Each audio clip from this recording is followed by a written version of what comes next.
اگر تم نیکوکاری کرو گے تو اپنی جانوں کے لیے کرو گے، اور اگر اعمال بد کرو گے تو ان کا وبال بھی تمہاری ہی جانوں پر ہوگا۔ پھر جب دوسرے وعدے کا وقت آیا تو ہم نے پھر اپنے بندے بھیجے تاکہ تمہارے چہروں کو بگاڑ دیں، اور جس طرح پہلی دفعہ مسجد بیت المقدس میں داخل ہو گئے تھے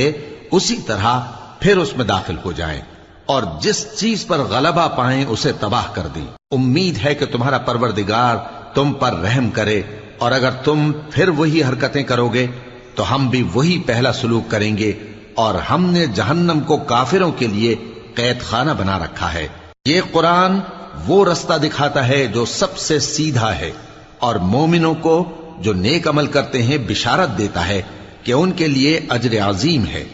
اور یہ بھی بتاتا ہے کہ جو آخرت پر ایمان نہیں رکھتے ان کے لیے ہم نے دکھ دینے والا عذاب تیار کر رکھا ہے۔ اور انسان جس طرح جلدی سے